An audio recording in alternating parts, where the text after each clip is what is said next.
SwiftCurrent 57's head coach Tim Brown is my special guest today. Tim has made a stop in the community and made his way up to SwiftCurrent. Take a look around, Tim. I guess, first of all, welcome to Canada and welcome to SwiftCurrent.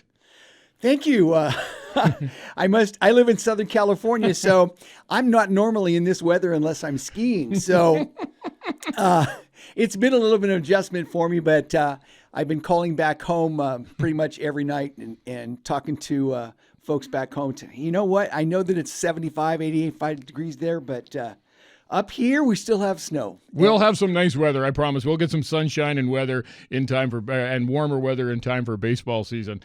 I guess, Tim, tell us a little bit about yourself. I know you're a California guy. Give us a little bit of a background about yourself and tell us a bit about Tim Brown. Well, I live in Newport Beach, California, and I've lived there since 1984. And I teach at Riverside City College, which is in the inland area of California. And I was hired there as the baseball coach back in 1984. And I coached there for many years and then took a break from coaching, pursued my doctorate degree, and was thinking about being a college administrator for a while. And then I missed the classroom too much. So I went back to the classroom and I teach full time now. But I coach collegiate baseball in the summer. I've been back coaching in the summers now since 2017. I was in the New England Collegiate Baseball League with the Vermont Mountaineers, my first summer back. And then I moved from there to Lake Erie in Michigan. And then I went from there to actually Kelowna out here in Western Canada. Mm-hmm. And then I was in Orange County where I live for the last 2 or 3 years. And then I got the opportunity to come up here to SwiftCurrent, and I jumped at it and very excited to be here. What was the attraction of the Western Canada Major Baseball League and coming to SwiftCurrent, the opportunity to come up and coach summer ball here? What sort of attracted you to that position, Tim? I think once I was aware that the job was open, I started to do a lot of research because I'd heard about the Western Canadian Baseball League because it's been around a long, long time, but I didn't know very much about it. So when I started to do the research and started reading about the history of baseball in Saskatchewan, I found it fascinating. And then once I learned that the SwiftCurrent team, formerly the Indians and now the 57's, had been in the league, for now close to over 60 years. That's when you look at summer collegiate baseball across the country, that kind of history and that kind of legacy is unusual. And for, probably when I was 25 or 30, that wouldn't have been a big deal to me. But now that I'm much older than that, being part of something historic, being part of something that has a really outstanding legacy, and to be able to be fortunate enough to have part of that, to be a part of that, is what I think really made the difference for me. And then I think talking to Brad and Ryan during the interview process, listening to them talk about how important the team is to the community, and that anywhere in town is 5 minutes away. I still remember, I remember that little phrase, and I use that all the time. And so does Brad. He says, I'll be there in 5 minutes. I'll be there in 5 minutes. But no, all of those things collectively is what drew me to this. And I haven't been disappointed. There's a lot of buzz around the community right now. You're seeing a lot of announcements about player signings and that. Let's get into that a little bit. The roster, I guess, from your point of view, the guys you've got on the roster right now and coming in for the 2023 season. Give us your thoughts there, Tim. What do you think about the team right now and how things are coming together there? Actually, I'm pretty pleased. The hiring process for me didn't end until late October. And so we weren't able to start recruiting until I don't think I made my first phone call until right around Halloween. And that's late for recruiting for summer collegiate baseball. Most of the college baseball programs in the United States place their kids for the summer. So they actually start in August. Most of it's done in September. By mid-October, most schools have placed most of their kids. So we were a little bit behind, and I was concerned about that. But I redirected my efforts in to some colleges that were new to me. And those efforts paid off well. I think Our team is balanced. I think we have some guys that can run, and part of our offensive philosophy is going to be very aggressive. Our identity as a team is going to be our aggressiveness on offense, and I think we've got some kids that can do that. But you also have to drive in some runs, and a lot of times that's hard. It's hard to identify guys that can do that. And I think we have a few guys that can do that as well. And actually, one of those guys is right here in town, Ethan Murdoch, who's just an outstanding baseball player, and he's having a standout year at McCormick Community College. And I think he just hit his 13th home run the other day. And I think if I remember right, he's got like 66 hits, and 33 of those have been for extra bases. I mean, he's just having a great year. And then we've got another kid. We've got two Lukes. You'll hear me talk about two Lukes all the time. We've got Luke Addison, who's from Albany State in Georgia, who is a freshman, but is just having, again, another guy that's having just a great year offensively. He's stolen 15 for 15 bases, and he's hitting about 383. And again, he's got a lot of extra base hits. He has several triples. And then we've got another kid, another Luke. His name is Luke Iverson. He's from Utah Valley. He's one of our catchers, and when we signed him, this is an interesting story. When we signed him, I talked to the coach, and the coach was convinced that they were going to redshirt him. That the promise, showed a lot of promise, but he just wasn't ready to play. And so, actually, as you know, I follow our kids as they go through the baseball year, and I wasn't even checking on his stats because I thought that he was being redshirted. And then I just happened to look at a Utah Valley box score, and there is Luke hitting third. And so I went back and went through all their stats, and in about 15 or 18 games into the season, Luke's in the starting lineup. And so the other day I watched him. They were playing Sacramento State, and I watched his stream.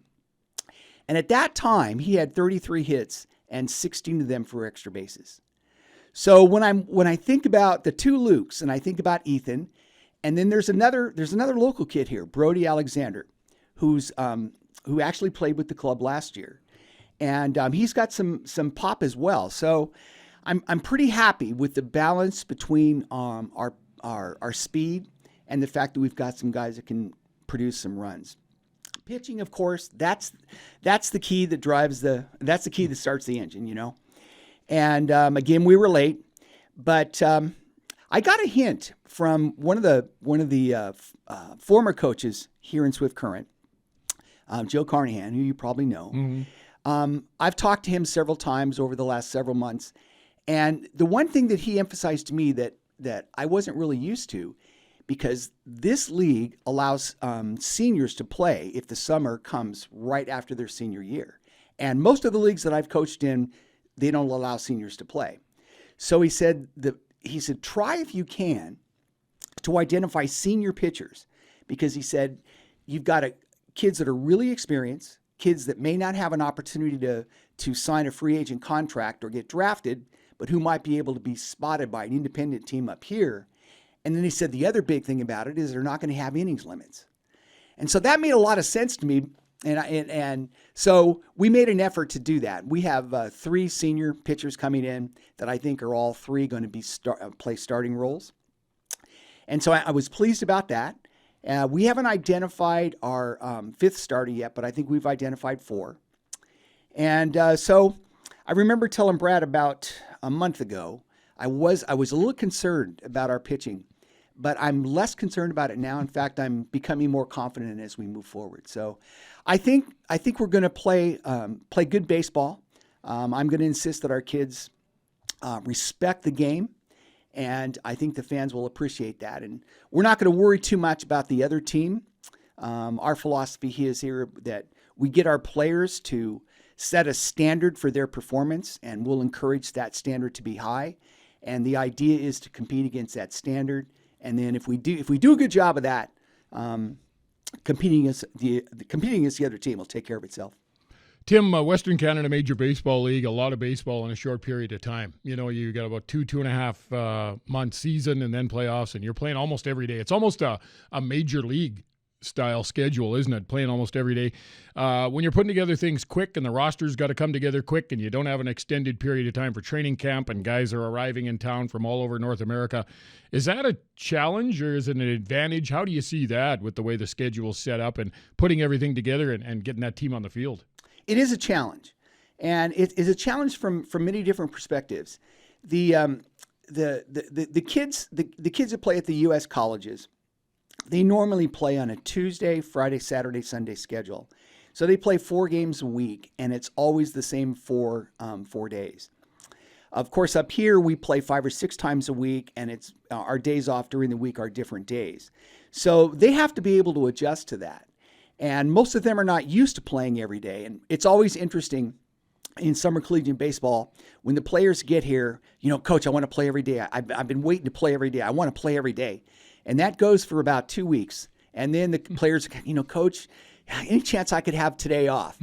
And it's that adjustment, from a rigid schedule to something that is much more rigorous. And it is a grind. We play 56 games in about 11 weeks, and they play 56 games in about 3.5 months. So that, that's an adjustment for them. But the point you made a minute ago about that's kind of like how pro baseball is. All of our players have aspirations to play professional baseball. If they didn't, we wouldn't want them here. And some of them will, some of them will not. But the thing that the summer collegiate experience, the scheduling gives to them is an opportunity to see, okay, this is what it's like to play professional baseball when you play every day. And you've got to take care of your body. You've got to get good sleep. You've got to get good nutrition. And you've got to be cognizant of those things now way more than you are back at your dormitory and, at UC Santa Barbara or someplace. And, we play Tuesday and then we have a couple days off and then we play a couple days in a row and then we got another day off, So yes, the answer to your question is yes, it is an adjustment. But like I said, it's an experience for them to realize, okay, this is what it's like if I really want to play at this next level. That's the thing too. Like it lead me to my. That's right. The guys that they all want to get to that next level. They have their eyes on the majors, and this gets them that taste. This is what it's like with the travel and the playing every day, and only getting 1 day off every 6 or 7 days. Absolutely, Tim. I guess one more question I have for you, and you may have chatted about it earlier, but. You need power at the plate. You need arms on the mound. You need defense in the field. It's a lot of things come together for a successful team. Is there one area you focus on more than others, or you say we just want to get a ton of hits, score a ton of runs, or we want to shut down other teams and play defense first? Or what's your philosophy, your approach to the game? I guess if you want to give me a comment on that, please. Well, what you're talking about is team identity, and I talk to the players about this, and then we'll continue to talk to them about this. What is team identity? Well, that's what the other coach is thinking about when your team's coming to town. That's what the other coach is telling his players when they're getting ready to play you. And our identity, I think, will be a combination of things. First and foremost, we're going to be a very aggressive team on the bases. We're not going to be reckless. We're not going to be careless, but we're going to be very, very, very aggressive. And I was speaking to somebody yesterday, I think, or the day before, and I said early in the season, it may seem like we might be running ourselves out of games. And I said, be patient with us because we're going to have to set a mentality that we are going to be aggressive on the bases. Not a lot of the college baseball programs in the United States have gone more toward the pro model where, hey, let's get guys on base and somebody hit a home run. A lot of the aggressive base running coaches have kind of moved on, and this new mentality is set in. So it's going to take us a little while to establish that. On the defensive side, what we want to be able to do is get a lot of ground balls. We think that we've recruited pitchers who not are we don't have a lot of power pitchers, but we have a lot of pitchers that are finesse type that keep the ball down in the zone, and we expect to get a lot of ground balls. So we want to be a team that plays good defense in terms of turning double plays and basically catch the ball when it's put in play. if you're asking our pitchers to strike guys out all the time, they're going to throw a lot of pitches. So we want the opposing team to put the ball in play early in the count, and we want it on the ground. And so I think that's kind of what we're looking for in terms of how we're going to approach the game. And then, as I said too, I think the balance between having guys who can steal bases, both at the beginning of the beginning of the lineup and at the end of the lineup, and having guys that can drive in those base runners in the middle of the order. Tim, final question to you here. I guess part of the mix of having, the guys ready to go is a good place to live. Billet families, good families, a good place to have a meal once in a while and get their rest. Would you like to make a comment about that? The team's looking for billets, looking for good families, that type of thing for the guys coming up here from all over North America? Yes, I would. I think I would preface those comments by letting everybody know that the opportunity to host one of these baseball players is in my view, is a once-in-a-lifetime opportunity. The folks that offer to bring one of these kids into their home, they have the chance to really make a profound impact on the life of a young player. And many of these players, I can tell you because I've talked to all of them, many of them have never been to Canada. Most of them didn't know where Saskatchewan is until I talked to them. They have an opportunity to come up here and live in a small community, which some of them are very large communities, are from very large communities, and live with a family that is in a different country. It's a different culture, and they have a chance to grow personally. They're going to grow, as a baseball player, of course, just from the experience. But being away from home in another country with a different culture in a small community where the baseball team is so important, it's going to have, and it will have, an impact on their lives. And these kids will take this away with them. And I can just tell you from my own experience, and I was talking about this a little bit last night to our board. I played baseball in Alaska when I was in college. And I wrote letters back and forth to my host family until they passed away. And I still write letters to their kids. They had a profound, and that was in the United States. So the culture wasn't dramatically different. It's the weather a little bit different, but that's what these families have an opportunity to do, and that's special. And I really would encourage all of families in Swift Current that have a spare room, seize the opportunity to do this because it's so special, and not only you will grow as a person because you've got a chance to share the life of a young baseball player, but the impact that you can have on them is just tremendous, and they will never forget you, and you'll never forget them. Absolutely. You form a bond that lasts beyond the baseball season and for a lifetime with the guys, and it's a chance to really experience two cultures together. Tim, we can wrap it up there. Appreciate your comments.